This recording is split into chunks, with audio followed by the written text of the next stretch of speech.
Hi everyone, just wanted to give you a quick heads up that I had some audio issues on my end. So if I sound a little tinny, I really apologize. And I'm going to try and make sure that doesn't happen again in the future. With that though, let's start the episode.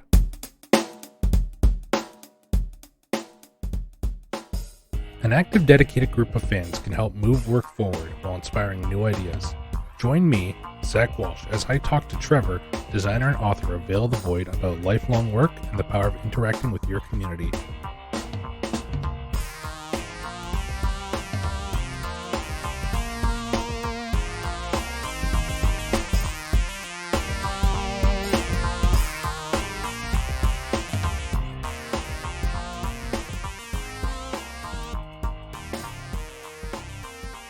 Welcome to Scheduled for Launch, a podcast to find and discover and learn about some projects that you might not have heard about. I'm here today with Trever, the writer of Veil the Void. Fun fact, Trever, something that you might not know is 1 year ago, I was in a chat room with you for about an hour. You were waiting to teach me how to play this game, and you suggested that I start interviewing people. And this project has been stewing for about a year because of that one-off comment. What? I'm not That's joking. awesome. Man. How are you doing tonight? How's the quarantine treated you? I always like to tell people I never went anywhere or did much anyways. It's like this is a daily thing for me anyway. I spend all my time going to my day job and then I come home and work on the book nonstop. So it's like, other than protecting myself when I go out places, it's kind of been the same. I'm glad to hear it. So before we get into talking about Veil the Void and this really cool system and community that you've built, can you tell me a little bit about yourself and tell everybody at home just a little bit about Trever? So I'm Trever, as you said. I'm a independent creator that lives down in Colorado here. I've been here pretty much all my life. I'm a huge lover of storytelling because there's just something amazing about working together with people to make a just beautiful story together. I've been just kind of working on Veil of the Void for almost 20 years now. Jeez. Yeah, it's been a while. Granted, it didn't start out the same, as it normally did, as it is now, which projects usually don't. But yeah, I've been working on that. I have a huge just love for this game and for the community that you're part of and everybody else. So it's always that's pretty much me. I'm not the best at explaining who I am, but No, that's okay. It's great. So, what is Veil the Void? So, Veil of the Void, the way I like to describe it to people is it is a tabletop role playing game. Usually, to describe it to people, it's something akin to Dungeons and Dragons, where you roll dice and you build characters and you flesh out a whole universe together. And one of the particular things about Veil of the Void is it's super focused from the rules to the rolling to the character creation. It's all focused on storytelling, working together to make this beautiful, just fully narrative universe that each person has played a part in.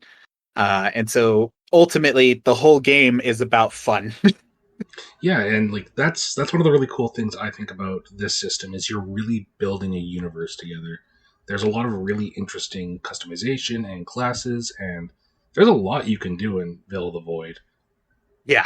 And that's even if you just take the classes, not only you're not sometimes when people hear class system, like, oh, am I limited? No. Because you can take abilities from other classes without needing to take deficits of multi-classing, and you can literally build whatever idea you have. And I always challenge people to give me the absolute insane ideas because Veil of the Void will completely make it a possibility. Yeah, I remember when you were teaching me how to play this game. Actually, I played a robot druid who did some really cool stuff, or a druidic character, a naturalist, I think it's called. Naturalist, yeah. Yeah, so it's a really nature focused robot. It was a lot of fun. Yeah, that's something you don't normally see, sci-fi fantasy dancing together like that. You got to have that cool, you got to be a sci-fi futuristic robot, but then you're also connected to magic and natural elements. So actually, that balance right there, you mentioned sci-fi and fantasy, which is really the best way to describe Veil of the Void. And a lot of these sci-fi fantasy games kind of tend to lean towards one or the other. Like the one that I can think of is like Starfinder. Starfinder, yeah. Yeah, it's very much a sci-fi game with fantasy tropes, but Veil of the Void seems to, you've got the gods and you've got the magic, and it really blends really well. How'd you manage to get that written down on paper and explain those in rules? What were the steps that you took to find that nice balance between both sci-fi and fantasy? Yeah, so much of it was like all of it was random. It's so hard for me to describe. I wrote down rules and stuff like that, and then I was like, oh, you know what would be cool is if I can make this also include sci-fi. So I would take fantasy tropes and I would take like magic and things like that and figure out how to make it also work along a scientific route. And so over 20 years of developing the universe, I finally kind of got a good balance between the two. Because I love sci-fi and fantasy, both genres, but I don't see like, you don't get to see too much of like a good balanced sci-fantasy. So I really wanted to make something like that. I can't really say how it worked out. It just kind of did. Yeah, I find a lot of the sci-fi fantasy stuff, it's not often done well, and that's why I really like Veil of the Void as a sci-fi fantasy. It's something different. There's Mhm. another podcast that I'm working on. Veil of the Void is one of the possible games we're talking about utilizing towards that, but Really? that's a yeah. I think I mentioned that to you before too, Yeah, you but did. If you need it's help, let me know. I I love definitely diving will. into it.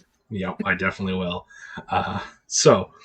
One of the things I really want to touch on is you mentioned that Veil of the Void it's been in development for about 20 years, which means that it's probably, I think, based on how old you are, that means it's been more than 2/3 of your life you've been working on this game, hasn't it? Yeah, actually, my birthday when I turned 10 years old, I started working on it. So Veil of the Void turned 18 this year. I turned 28. And so pretty much from when I was 10 years old, I started doodling in my book at school and I started making all these ideas. And after 18 years of development, it's gone from a pure fantasy game to now a really just fun, collected, well-defined sci-fantasy world that can also be played in any genre. That's why I love it. Yeah, that's incredible. So how did you get there? Like, what did it start out as? Okay, so the funny thing, what it started out as actually is I wanted to go into game design. Uh, Okay. I loved playing Guild Wars and World of Warcraft. I got really into those when I was younger. And so I was like, you know what? I want to make another fun game and join this. And so I started making classes and drawing up skills and balancing them and being like, oh, this will be cool. There's like 6 different specializations a single character can pick, blah, blah, blah. And after I graduated, I realized how much I hated school. Not just because not a big fan of it, of the sitting in class. And, I didn't want to go for another 4 years to learn how to design all this. And I was like, I don't want to make it a game anymore. But then when I was about 13, 14, I fell in love with tabletop games. Um, my friends and we all played Dungeons and Dragons, or no, Pathfinder. That was the first one. And the moment I got to play my little gnome druid and we all got to sit at a table together, figure out the rules, and get to tell like a little story, I was hooked. I loved the idea. And so after a while, after I left high school, I played a few other systems, just kind of got to learn the game. And then I was always working on Veil of the Void in the background. As a fantasy game originally to think, okay, well, I don't want to give up this idea because I love it so much. So throughout all of that time, I worked on it. I fleshed out a lot of stuff. I got a lot of like the gods and the fantasy type stuff figured out. And then about 5 years ago, everything changed. I decided to make my universe in Savage Worlds, which is another tabletop game. Yeah. And then it didn't really work. I didn't like the system as much. And I was like, you know what? I want a system that fits my universe, but also is super fun for me. I want the rule set to be something that I'm going to totally enjoy and that I think will be fun. So It kind of came out of a selfish goal, but honestly, a lot of the really cool stuff come because the creators are like, I want something that I would enjoy. Yeah. I think just with how excitedly I've seen you talk about Veil of the Void and all the things that you're implementing into it, and all these incredible just we're constantly getting flooded with ideas, and you're constantly talking to the community and just building so much off of what they say versus like things that you're like, well, they like that. How can I build something that works with that but is my own? Yeah, I definitely strive to do that. In fact, with the Reforged update that's coming out, I took a lot of what you guys had questions about, a lot of things you guys had, like, oh, it'd be kind of cool if we could figure out a system like this because no other game has it. I would take your guys' feedback and be like, all right, how do I make it so it works with the rule set, doesn't overcomplicate stuff, and fits your guys' idea in there? And so I really try to take community feedback and make it into the game because the community is a huge driving point for me. Yeah, it's surprisingly large. I've watched it grow over the past year, and I think I might have mentioned this in there, but my original introduction to Veil of the Void was total randomness. I casually commented on a post while I was looking at it, and you sent me a file being like, "Hey, you want a copy? Here you go. If you want to learn how to play it, I'm going to be running a game this day." And that's how I got involved in the community, and just steadily Yep. watching more and more people join has been really cool. I know it's crazy, isn't it? I like so I'm a really like just I'm a normal guy. That sounds weird to say, but like this stuff's weird to me to get like see people get super interested in what I've been building. Like I even had someone when I went to Walmart a while back that wanted me to sign their hoodie they bought. I was like, that's weird that people are recognizing me. So I'm just like really normal with stuff, so it's kind of weird to see it blow up, but I absolutely love it because I love seeing what you guys do with it all. Yeah. So when did Veil of the Void start becoming more of a let's just use this as a kind of fun thing to do, just something for me and my friends to I want to put this out there and I wanted to kind of like make some business off of it, to share what I love and kind of put it out in the world. About how long ago back was that kind of the shift? Okay, yeah. So I started making my own rule set 5 years ago.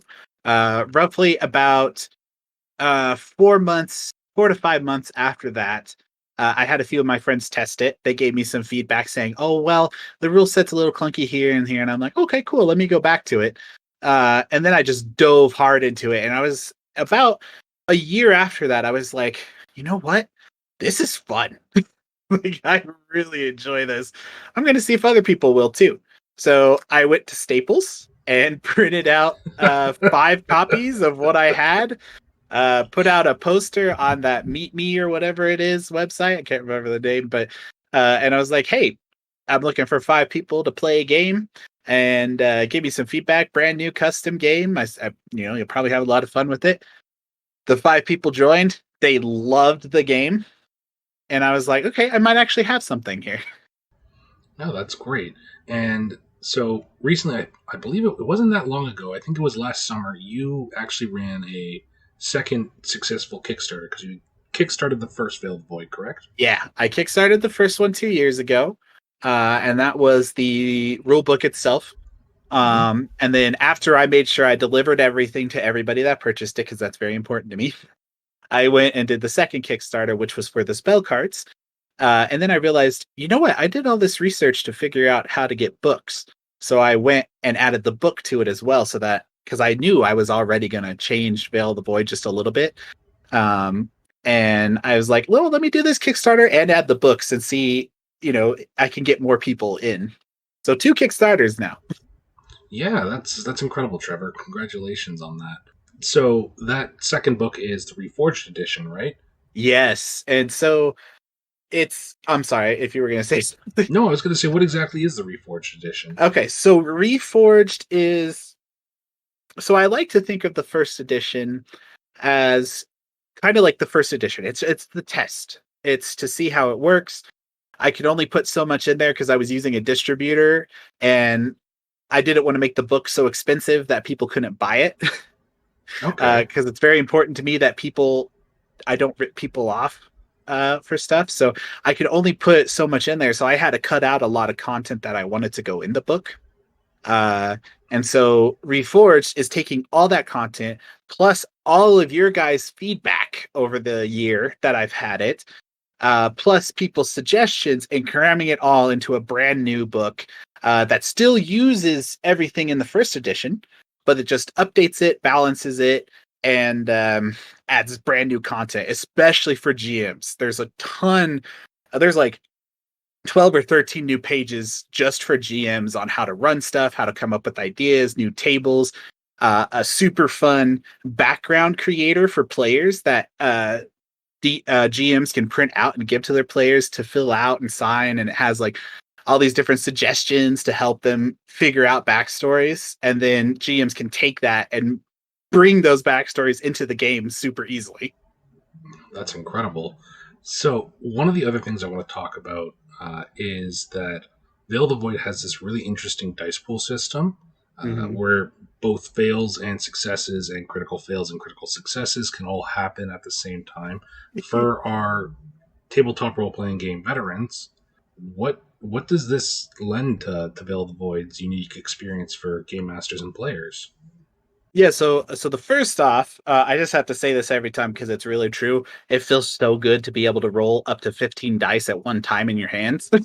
It's just so nice to just hear them all jingle and roll them. Because you can get up to 17 dice in this game that you roll at one point. Yeah. And they are D6s. D6s, yes, that's very important to know. Because it only uses D6s in this game because again, I didn't want people to have to go buy new sets. I just honestly, if you play Warhammer and you got that little $13 set of 32 dice, that's all you need. Even if you just have 6 D6s at home, you can make it work. But for veterans and stuff that need to know about the game, the ability to critically hit and critically fail something at the same time brings a huge dynamic to the story, because unlike other games where you just critically fail the check and there's really no way to come back from it, Veil of the Void, you may fail a check, but if you roll a critical hit at the same time with that check, oh, look at that, you're going to be able to come back from, Yeah. you may not succeed your check, but you'll get a little bit of advantage if you try again. And it's the opposite for if you roll a critical fail while you succeed something. You succeed, but something else bad happens. It's like succeeding at a cost then. Yeah, it's like succeeding at a cost, failing with a bonus. There's also, the standard critical success and critical fail. And then there's one where you can both critically fail and critically succeed at the same time. So both things, something really good happens and something really bad happens. Just adds a whole new little dynamic that makes rolling and your numbers actually mean little things. And you just kind of watch it and go, well, this story went completely derailed, but it's fun. And it really is just having this really cool balance, and there's space fights and all these big magical rifts opening up and sucking magic from the void. It's incredibly cool and just fun. Oh yeah, there's so many, like I hear all of your guys' stories of running games and like, oh yeah, my players, they summoned a magical field that they used and rode on to destroy the starships that were coming to attack them. I'm like, I mean, that doesn't happen in many other games, but cool. One of the biggest compliments that I always hear about the book isn't actually something that you do a whole lot. It's the amazing art that Peter does. How did you guys become connected in making these art pieces come together for Veil of the Void? Okay, yeah. So Peter, I'm a huge fan. He's my favorite artist. Well, clearly because I use him for everything. But he's actually in Hungary, and I found Oh, him okay. when I was looking through DeviantArt 5 years ago, just perusing some of the artwork, and I saw him because I searched sci-fi fantasy, and he does a lot of sci-fi fantasy themed stuff. And I was like, you know what? I really like the look of his like painted effects for his artwork. I'm like, I wonder if he'd be interested. So I reached out to him, and he immediately fell in love with the idea. and we were working together on all the art pieces. And the best thing is I always encourage him to have fun with the art, because I've noticed, because I have a lot of artist friends and people that I know, a lot of the times they get bogged down by stuff because the art, the direction is like it has to be this way. You can't add any of like your additional flavor to it. I'm the exact opposite. I give Peter a basic outline of kind of what it is, and then I say, "Hey, you choose the rest and have fun with it. I'm going to love it either way, so you just enjoy it." And he always tells me he just loves drawing it. And that's one of my favorite things too, because there's definitely this really obvious pride that comes from getting to share that work with him. Whenever a new art piece is done, you're in the Discord and you're like, "Oh my gosh, guys, take a look at this!" Yeah, I freak out over every picture he sends me. I'm like, it's just so cool. It's so It's good. it's so good. We've been talking about community a little bit. Mhm. What what's that been like? Just having this community slowly start to grow for you? Like I was saying a little earlier, it's crazy to me that so many people are interested in an idea, and it again it just kind of reiterates that I do have something here, which is always good. But I one of the things I wanted to do with this book is to make sure that I'm not just a big corporation that doesn't listen to players like some other ones that I won't name. I want to make sure that the people I'm giving this game to will come to value it and love it as much as I do. Because it's very important to me that I give the community something that's worth spending money on and that they won't regret. And it's why I try to make sure my prices are incredibly fair. It's why I didn't separate all the spells into different class based card decks that you're going to have to buy. They're all in one book. The same reason I made Veil of the Void to where the GM's guide, all the lore, and the player's guide are all in one book so that you only have to spend, one purchase to run the whole game forever. Yeah, that's something that I think you're seeing a lot more from smaller developers who are trying Mm-hmm. to make their own games available, because a lot of these big name tabletop role playing games, like you said, we're not going to mention any of them because that's not what we're here to talk about. But Mm-hmm. they'll split it, the base game into 3-4 books that Mm-hmm. you either need to go in on as a group, or one person needs to buy them all just so that you can run your first session and see if you even enjoy it. Mm-hmm. Yeah, I definitely didn't want Veil of the Void to be that because I like I said, like I've said before, I like people. I like my community. You're all amazing and talented, and you all have just fantastic ideas. And it's so cool to see your renditions and takes on this universe.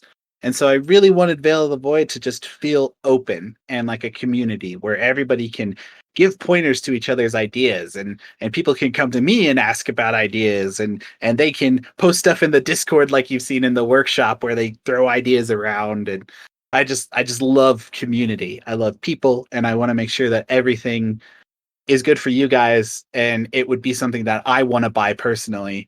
And so that each of us, it's each of us win in the end. Yeah, and at the end of the day, these tabletop role playing games really are about community and Hmm. coming together, right? Yeah. So it's that, like you said, group storytelling is so important. And I think really during our while we're recording this, I'm still in the middle of pandemic lockdown because Hmm. I'm up in Canada. I don't know how things are for you, but it's a scary time right now, and It I think is. that yeah, I think that these community based games are really important Hmm. for people to stay connected. Hmm. Yeah, no, it's really important to keep them. And I've seen what Veil of the Void does, especially since that's one of the reasons this year I dedicated time to working on Roll20, so that the PDF should be on there once Reforged releases. There's going to be tokens. And then we're also updating the character sheet so everybody can play Veil of the Void online until hopefully the COVID stuff kind of passes on. how has COVID treated you? Has that been something you've had a lot of time to work with here during Veil of the Void? Did you get a bunch of time, or is your day job kind of kept you from working on as much as you'd like? Well, I got furloughed for 2 months, so I used that time to knock out all the spell cards and get them ready for production. Uh, I spent an 80-hour work week working on the spell cards in 1 week. Got Wow. them all. Yeah, I. It was interesting when I got furloughed because I saw that I could discipline myself enough to work on everything, and I was spending almost 12 hours a day working on Veil of the Void. Um, and then I had to go back, and now I work 9 hours a day and come home, and I try to spend as much time on Veil of the Void as I can. But I won't lie, I did miss when I was furloughed and was able to just consistently work on Veil of the Void. It was so good. Yeah. What's been the hardest part of working on this project? Working on what? I'm Veil of the sorry. Void. What's been the Working hardest on it. part of work? The hardest part was actually figuring out, like, I'm trying to figure out marketing and distribution. Those are the two like challenges right now that I've been trying to work out. I am meeting with a friend eventually, who she knows quite a bit about marketing, so I'm excited to ask her some questions and pick her brain, and I'm very grateful for that. And then I spent the past 4 6 months or so studying distribution, seeing if I can physically do it myself instead of using another company to do it for me. And so those are the two like big challenges to it right now. Yeah, and I imagine they are large challenges because Mhm. um, don't get me. I'm gonna try not to offend you. I don't feel like you're a person who has a lot of money just to drop the price down for everybody to distribute them. Oh no, I'm broke. So uh, game, everything went into Veil of the Void, and then I don't like have the biggest salary, so I take a percentage of what I earn and I put it into the side to make sure Veil of the Void gets there. So I've been learning how to get this done and not completely make myself broke. So but thankfully, after a lot of research, the book will be cheaper now. It's actually going to be $3 cheaper for people to purchase. It's going to have an additional like 20 pages of content, 20 plus something like that. I don't know the final total just yet. But it's going to have brand new content. It's going to be a little bit cheaper. It's not going to ever need to be updated again. And I'll actually make money with it this time instead of the little $1.80 I was making per book sold. I'll be making more. So that means more content. so here's another big one, Trevor, that I want to pose to basically everybody who comes on this show. Mhm. What would you recommend to somebody who is starting to look at their own system or supplements for a game? What would your suggestion be to them on how to get it out there into the world? Okay, so the biggest things I would suggest, and this is the things I suggest to people all the time, because I wish I would have done more of it, is to research and look up how to do marketing. So get yourself a Twitter, get yourself a YouTube, get yourself a TikTok, get yourself a Facebook, Instagram, all of that stuff. You don't have to use it all consistently, but start to learn it so that you can get your name out there. Because, like they always say, you can have the best idea, but if nobody knows about it, it's not going to go anywhere. And so, like, as you're working on your idea, and if you really want to dive into it, try to get your name out there and be known, because that's what's going to get you more people to join your community. Is getting your name out there. Yeah, and building yourself up is really important. I think Hmm. that's kind of the point for this podcast is to give you one more place to get your name out there. Yeah. Um, and someone like you got actually really lucky with your first version of Veil the Void before we even started recording. You and I were talking about how the first version of Veil the Void was Hmm. originally uh, purchased and kind of brought up a little bit by Matthew Mercer. For those of you who don't know Hmm. who he is, he's a very popular voice actor. He's the dungeon master on the YouTube actual play for Dungeons and Dragons, Critical Role. If you played a video game, you've probably heard his voice. How'd that make you feel? That was the most surreal moment I've ever had. Because I was driving home, and then one of my friends, like when I was on the way home from work, was like, "Did you see?" And I was like, "What?" He was like, "Matt Mercer just bought your book." I was like, "What? Don't don't lie to me. Yeah, don't play my heart like this." And he's like, "No, it was real." And I went and looked, and I was like, "Oh, he actually did." It was I'm a huge fan of him, so I was like, "Whoa, this is surreal." That's incredible. And like just hearing that amount of excitement and just how those little events can come out of nowhere is really cool for everybody out there who's working on their own independent projects. Mhm. So, where do you see Veil of the Void going then? Well, I'm hoping it takes off. I'm really working hard to make sure it does. Because I have a ridiculous amount of content to release for you guys if I can start getting an income from it.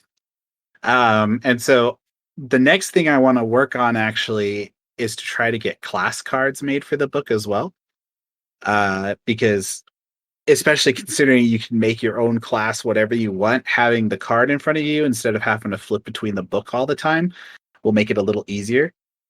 And so that's kind of one thing I'm working on the side just to see. But of course, I have a ridiculous amount of extra content. I mean, I what am I up to now? I have an additional 30 classes I want to release. And that's on Um, top of the original 9, right? the original 10 now, yeah. So there's going to be an Oh, additional class in Reforged called the Architect. and for those of the people in our little community there, what can you tell us about the architect? So the architect is your futuristic engineer. They gather scrap from either killing machines or tearing apart a starship around them, or if they're a prototype, they can rip their leg off and turn it into a rocket launcher. Uh, they're all about creating. At level 1, you can make pretty much anything you can dream of, based on how much scrap you use. The only thing that's kind of binding that is the fact that you can't make anything automated. Okay.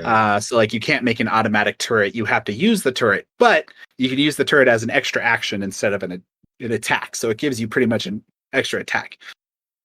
Um, Okay.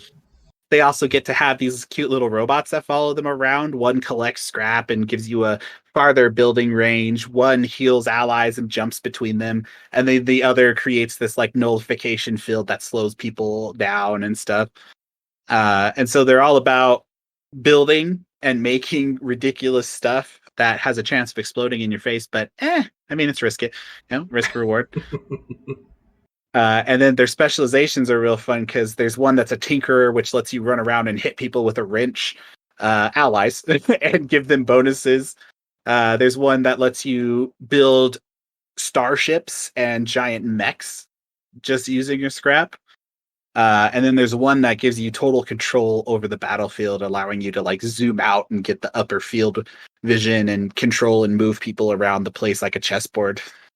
Oh, that sounds like it has a lot of sit down and fun parts with the party there. Yeah. So, one final question before we start wrapping things up. Mhm. Who would you recommend Veil of the Void to? Because you know it's not going to be for everybody, Oh, of but who course, do you yeah. think would really enjoy Veil of the Void? You know what? The thing that I always like, the one that I see from people who really love the game, is people that just love a good story. Like if you just want, like if you've been in another system and your character idea couldn't work there, like let's say you want to be a pacifist and it really didn't work in the other game, Veil of the Void's for you. Or if you just love a good story and want to make that idea a reality or make your universe work together or just have fun, it's really for you. Yeah. So just to summarize that, group storytelling, uh, some character customization, and just something that's fun and different. Yeah, it's just it sounds really like like a simple thing, but no, it's just fun. It's designed to put fun at the core of it. All right. Well, Trevor, where can people find you and Veil the Void? Where can they find their your socials, and where can they purchase this game? All right, so the biggest place that you can go, that's a hub for everything. It has where you can pre-order the book right now, as well as all of our different social links, is sdgcreatives.com. So like S is in Sam, D is in dog, G as in green, creatives.com. On Twitter, you can find us at publishers SDG. And then on Instagram, we're at Veil of the Void 18. So, but the best place to find us is the sdgcreatives.com, or just search up Veil of the Void and we'll come up on your search. Beautiful. Thank you so much for joining us, Trevor. Thanks for having me. Thank you, audience. Yeah, no problem, man. Thank you so much for listening. Trever and Veil of the Void is scheduled for launch for you soon. Have a good night, everybody. Take care.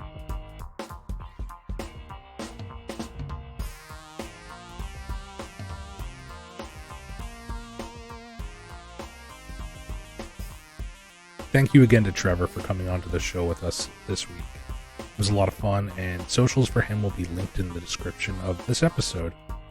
I also want to just take this opportunity to say thank you to you, the listener. Feedback from the show has been really positive, and I look forward to putting out more. While things are still getting up and running, and I try to set up people to talk with, there's going to be a lot of open spots to come and speak with me. So if you like the show and you'd like to come on, you have something to present, you can message me on Twitter at schedule for launch. That's the number. The next episode is going to be up on March 9th. I hope to see you there.